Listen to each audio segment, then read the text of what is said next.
औज़ुबिल्लाहि मिनश्शैतानिर्रजीम बिस्मिल्लाहिर्रहमानिर्रहीम। उम्मीद है कि तमाम स्टूडेंट्स हैरियत से होंगे और अपने घरों पर जो हैं वो ठीक ठाक होंगे। जैसा कि आप लोग जानते हैं स्टूडेंट्स के रमज़ान का आखिरी अशरा जा रहा है। उम्मीद है कि आप लोगों ने ये वीडियो को आप लोग इसी ड्यूरेशन में ही देखेंगे। फ़र्स्ट ऑफ़ ऑल असाइनमेंट्स के सलूशन को देखने से पहले आप लोग जो है वो एक बार ये दुआ अल्लाह ताला से कर दीजिए कि अल्लाह ताला जो है वो हमें तमाम किस्म के वबाई और जिस्मानी अमराज से जो है वो या अंदरूनी अमराज जितने भी हैं उन सब से जो है वो हमें निजात अता फ़रमाए। मुझे उम्मीद है कि आप लोगों का कमेंट जो है वो आमीन की ज़रूरत में ज़रूर आएगा। मैं अपनी हर वीडियो में जो है वो ये बात कर रहा हूँ क्योंकि जितने ज़्यादा लोग इस बात को सुनेंगे और जितने ज़्यादा लोग जो हैं मेरी इस दुआ पर आमीन कहेंगे, मुझे उम्मीद है कि हम लोग जो है वो जब सब कुछ ये कहेंगे तो अल्लाह ताला जो है वो हमारी बात सुन लेगा। क्योंकि असाइनमेंट्स तो सॉल्यूशंस तो हम देखते जाते हैं, क्यों ना एक वीडियो में ऐसा भी एक पैगाम दे दिया जाए जिससे जो है वो हम सब जो है जिस पे एग्री करें। GCS 615 का क्वेश्चन नंबर 1 है, success of any projects depend on excellent management. आपके पास कोई भी आपका प्रोजेक्ट है, यानी कि फॉर एग्जांपल कोई भी आपका प्रोजेक्ट, यानी कि आप लोग कोई भी प्रोजेक्ट स्टार्ट करते हैं, उसकी जो आपके पास डिपेंडेंसेशन है वो उसकी एक्सीलेंट मैनेजमेंट पे डिपेंड करती है। यानी कि अगर उसकी मैनेजमेंट ठीक है तो आपका वो प्रोजेक्ट बिल्कुल ठीक है। You are required to identify the name of management activity against the activity description, ठीक है, given in the following table in the respective column.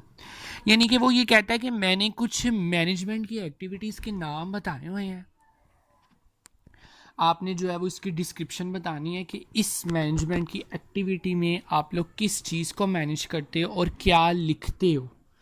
ठीक है, मतलब कि हम लोग एक टेबल सा बना लेंगे, उस टेबल में एक तरफ 1 2 3 4 ये नंबर होंगे, दरमियान में इनकी डिस्क्रिप्शन होंगी और लेफ़्ट साइड पे जो है ना वो ऑर्गेनाइजेशन होंगे। या तो आप ऐसे बना लें और चेंजिंग इसमें ये होगी, या तो आप 1 2 3 इधर करके फिर ऑर्गेनाइजेशन प्लानिंग लिख लें और आगे जो है ना वो आप उनकी डिस्क्रिप्शन लिख लें। मैंने जो डिस्क्रिप्शन है वो दरमियान में लिखी हुई है, ठीक है, तो आप लोग चाहे साइड पे कर ले चाहे जहाँ मर्ज़ी कर ले, आप लोग अपनी चेंजिंग कर लें। जी फर्स्ट वाले पे आते हैं, प्लानिंग पर। प्लानिंग और ऑर्गेनाइजेशन दोनों को देखते हैं, ठीक है। जी प्लानिंग में क्या होता है students? Planning fundamental management function है which involve decision behind what is to be done. जारी बात है प्लानिंग में, अब देखें डिस्क्रिप्शन आप लोग इससे बढ़ा सकते हैं, मैं आप लोगों को वर्बली भी बताता हूँ, ठीक है, आप लोग खुद से भी लिखें, मैंने पॉइंट ऑफ व्यू यहाँ पर बता दिया है। प्लानिंग में हम लोग ये करते हैं कि हम लोग जो है वो मैनेजमेंट का ये एक बहुत ही फंडामेंटल फंक्शन है। आप लोग यहाँ पे ये भी लिख सकते हैं कि planning is the most common function in जो है वो प्रोजेक्ट मैनेजमेंट। मतलब कि प्रोजेक्ट मैनेजमेंट कोई भी है आप लोगों के पास, आप लोग उसके अंदर जो है ना वो आप लोग प्लानिंग लाजमी करते हैं। प्लानिंग की जो है ना वो आपके पास फंक्शन है, इसमें आप लोग सबसे पहले आप ये डिसाइड करते हैं कि what is to be done, कि आपने करना क्या है। मतलब कि what is to be done कि आप प्लान आपको चाहिए, अब आपको प्लान किस चीज़ का चाहिए, ठीक है, प्लान से हम लोग किस तरह इस चीज़ को करेंगे। फॉर एग्ज़ाम्पल आप एग्ज़ाम्पल भी यहाँ पर लिख सकते हैं। अब इतनी ज़्यादा लंबी चौड़ी डिस्क्रिप्शन तो मैंने नहीं लिखी, लेकिन मैं वर्बली बता रहा हूँ कि अगर आप फॉर एग्ज़ाम्पल आप यहाँ पे ये भी लिख सकते हैं कि for example if we want to start a school, ठीक है, first we make a plan, how can we make our building, how can we, ये जो है हम लोग अपनी फर्नीचर को कैसे प्रॉपर करेंगे। या फॉर एग्जांपल अगर हम कोई ऑनलाइन मैनेजमेंट सिस्टम शुरू करते हैं तो सबसे पहले उसकी प्लानिंग होती है, फिर उसकी डिज़ाइनिंग होती है, फिर उसकी डेवलपमेंट होती है, ठीक है। अब आते हैं ऑर्गेनाइजेशन की तरफ। Organisation process of identify and grouping work organisation to be performed, defining and delegating the LA responsibility or the purpose of enable people to work be 1 hour for till 4 hour 1 AM। Organisation का क्या मतलब होता है? Organisation का मतलब ये होता है ग्रुपिंग वर्क। जैसे कि मैं आपको कहूँ कि डेट इज़ एन ऑर्गेनाइजेशन, तो इसका मतलब ये नहीं कि ये एक दो बंदों का बिजनेस है, this is a group of business, this is a group of workers in a business, they can do in different activities, they can involve in different activities to carry out only one thing, जो कि सिर्फ एक काम को करने के लिए जो है ना वो प्रॉपर जो है वो काम करते हैं। ये एक ऑर्गेनाइजेशन हो गया, ठीक है। अच्छा देखिएगा थोड़ा सा इनका जो है ना वो ऑर्डर भी चेंज है, मतलब कि मैंने ऑर्डर आगे पीछे हो गया, आई थिंक शायद आपने इनको ऑर्डर्स के मुताबिक ही लिखना है, मतलब कि आपने 1 ये 3 है या 4 है तो आपने इसके अकॉर्डिंग ही रेफरेंस देना है, ठीक है। आगे है स्टाफिंग, ठीक है। Select right people for the right job, misfit staffing people should not be inducted.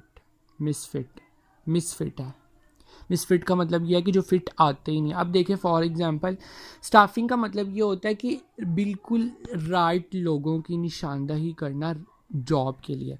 For example मुझे ग्राफिक डिज़ाइनर जो है वो रिक्वायर्ड है, ठीक है। अगर एक अब देखिए एक बंदा है वो मूवी मेकर है, मूवी मेकर आपको पता है थोड़ी बहुत ग्राफिक डिज़ाइनिंग भी कर लेता है, तो मैं उससे पूछता हूँ, मैं ये देखूँगा कि उसको अगर ठीक है उसको ग्राफिक डिज़ाइनिंग आती है, शायद उसको वो मूवी मेकर में एक्सपर्ट है, सारी बात है मूवी मेकर को तो ग्राफिक डिज़ाइनिंग आती ही होगी। अब अगर मैं उसको हायर कर लूँगा तो वो ग्राफिक में इतना एक्सपर्ट नहीं होगा, अगर उसकी निस्बत अगर मैं प्रॉपर ग्राफिक डिज़ाइनर को ही हायर करूँ जिसने BS इन ग्राफिक डिज़ाइनिंग किया हो।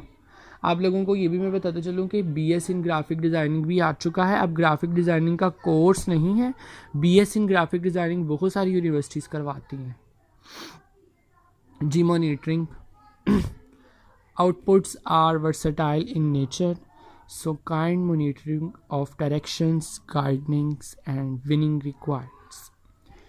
मॉनिटरिंग जो है वो मैनेजमेंट की एक ऐसी एक्टिविटी है जिसके बगैर मैनेजमेंट जो है ना वो पूरी नहीं है, मतलब कि this is one of the factor of the management if that we can not, यानी कि इसके बगैर जो है ना वो मैनेजमेंट पूरी नहीं है।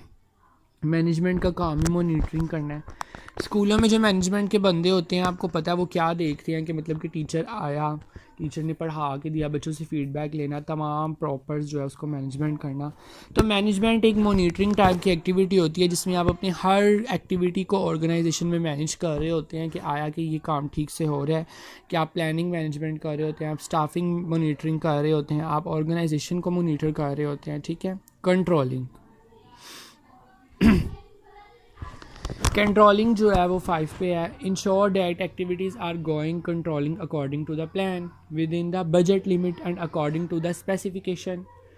कंट्रोलिंग का ये है कि तमाम चीज़ों को कंट्रोल करना, मतलब कि आपकी जो सॉफ्टवेयर कंपनी है या जो आपकी ऑर्गेनाइजेशन है या जो भी आपका बिज़नेस है उसके तमाम जो बजट्स हैं या जो प्लान्स हैं या जो उसकी स्पेसिफिकेशन लिमिट्स हैं उनको कंट्रोल करना।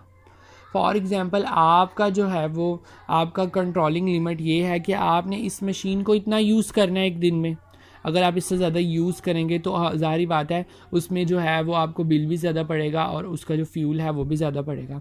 फॉर एग्ज़ाम्पल अगर आप इस मशीन को इतना यूज़ करते हैं एक दिन में कि इतनी प्रोडक्ट बनेगी तो इसका इतना बिल आएगा। अगर आप इसको ज़्यादा चला लें, मतलब कि आप इसको ओवर कम कर रहे हैं, मतलब कि आप इसको ओवर कर रहे हैं, मतलब कि आप जो है वो इसको कंट्रोलिंग की लिमिट से बाहर लेके जा रहे हैं, स्पेसिफिकेशन लिमिट से। देखा ये लिखा हुआ है बजट लिमिट, लिमिट की स्पेलिंग यहाँ पे देखें गलत है, इसको ठीक कर लेते हैं फिर इंशाल्लाह ताला। मतलब कि आपको जो लिमिट बताई गई है, जो आपको स्पेसिफिकेशन बताई गई है, आप उससे बाहर जा रहे हैं, तो इसका मतलब साफ जो है वो यही है कि आप लोग जो है ना वो यानी कि कंट्रोल आप लोगों का ठीक नहीं है जी। 6 पे आते हैं, representation. Taking appropriate measures to remove representation all the obstacles which are affecting that the eye peace and progress of the project। Representation management का एक ऐसा प्रोजेक्ट है जिसमें आप लोग अपने हर काम को रिप्रेजेंट करके दिखाते हैं through slides, through Excel, through PowerPoint slides, through graphs के ये देखें जी, ये हम ये करेंगे तो ये होगा, ये करेंगे तो यहाँ पे चला जाएगा, ये करेंगे तो वहाँ पे चला जाएगा। प्रॉपर एक्टिविटीज़ जो है वो आप लोग रिप्रेजेंट करते हैं in a different manners, in a trackers. आप डिफरेंट ट्रैकर्स दिखाते हैं, आप डिफरेंट स्लाइड्स दिखाते हैं, डिफरेंट जो आपने इवैल्यूएशंस की होती हैं आप वो रिप्रेजेंट करते हैं अपने प्रोजेक्ट मैनेजर को, या जो भी आप लोगों का प्रोजेक्ट लीडर है आप उसको ये तमाम चीज़ें जो है वो रिप्रेजेंट करते हैं, ताकि आप अपनी रिप्रेजेंटेशन दें और आप जो है वो अपना प्रॉपर जो भी आपने काम किया है वो आप अपने जो आपका बॉस है आप उसको दे सकें जी। 7 पर आते हैं innovations. New ideas and apply new innovation technologies. Innovations भी अब मैनेजमेंट ने ही देनी है, क्योंकि मैनेजमेंट ऑर्गेनाइजेशन ने ही देनी है। जो आपकी मैनेजमेंट है, प्रोजेक्ट मैनेजमेंट, वो जब काम करती है तो उस दौरान अगर उसको कोई न्यू टेक्नोलॉजी या न्यू जो है वो उसको कोई इनोवेशन आती है तो उसके बारे में वो बताती है, या न्यू आइडियाज़। फॉर एग्ज़ाम्पल वो कहती है जी अब लास्ट टाइम जब हमने प्रोजेक्ट किया था तो हमने ये वाला प्लगइन्स यूज़ किया था, लेकिन अब हम प्रोजेक्ट कर रहे हैं तो अब न्यू प्लगइन्स आ गए हैं तो अब हम इनकी इनोवेशन इनको यूज़ करते हैं आपका प्रोजेक्ट डेवलप करते हुए। ठीक हो गया, मतलब कि जो आपके पास मैनेजमेंट है वो ही इनोवेशंस देती है, ना कि आपके पास डेवलपर, क्योंकि डेवलपर्स जो होते हैं ना उनका काम होता है डेवलप करना। अब मैनेजर जो है, मैनेजमेंट्स के जो है ना, यानी कि क्या हुए है, मतलब कि आपके पास जो सॉफ्टवेयर क्वालिटी इंश्योरेंस वाले होते हैं, जो कि वो मैनेजमेंट होती है सॉफ्टवेयर प्रोडक्ट की, वो लोग जो है ना वो सॉफ्टवेयर क्वालिटी इंश्योरेंस वाले आपके सॉफ्टवेयर को कर रहे होते हैं, मतलब कि देख रहे होते हैं, और आपका जो है ना वो प्रॉपर आपको न्यू आइडियाज़ देते हैं जी। लास्ट है हमारे पास directing who so over are the use. मतलब कि डायरेक्टिंग का मतलब ये है कि वो आपको डायरेक्ट करते हैं एक टॉपिक पर, एक नेचर पर, एक चीज़ पर जी। ये मैंने सोल्यूशन जो है वो लिखा हुआ है। अगर आप ये फ़ाइल हासिल करना चाहते हैं तो आप लोगों ने जो है वो फ़र्स्ट ऑफ़ ऑल करना है हमारे चैनल को सब्सक्राइब, फिर करना है आपने लाइक और कमेंट करना है, और इंशाल्लाह ताला जो है वो आपको यही फ़ाइल जो है आपको प्रोवाइड कर दी जाएगी। आप लोगों ने इसमें चेंजिंग्स करनी है। आप लोगों ने, अगर आप लोग ये लास्ट से मेरी वीडियो को सुन रहे हैं तो काइंडली मेरी एक बात सुन लीजिए, पूरी वीडियो देखिए और समझिए कि क्या चेंजिंग करनी है, क्या क्या एक्स्ट्रा लिखना है। खुदारा मेरी बात को समझा करें, क्योंकि ग्रेडेड एक्टिविटीज़ बहुत जो है वो इम्पॉर्टेंट है। हमने वीयू के एक टीचर्स हैं, मतलब कि वहाँ पे टीचर तो नहीं है, मतलब कि इंस्ट्रक्टर हैं, उनको अपने चैनल पे जो है वो इनवाइट किया है। वो आपको ज़रूर बताएंगे कि ग्रेडेड एक्टिविटीज़ की इतनी इंपॉर्टेंस है, उसके बारे में उन्होंने एक लेक्चर रिकॉर्ड करवाया हुआ है। इंशाल्लाह ताला जल्द एडिट होके वो अपलोड हो जाएगा। अपना ख्याल रखिएगा, दुआ में याद रखिएगा। इंशाल्लाह ताला मज़ीद जो है वो नेक्स्ट वीडियो के साथ मैं आपके साथ हाज़िर हूँगा। अल्लाह हाफ़िज़।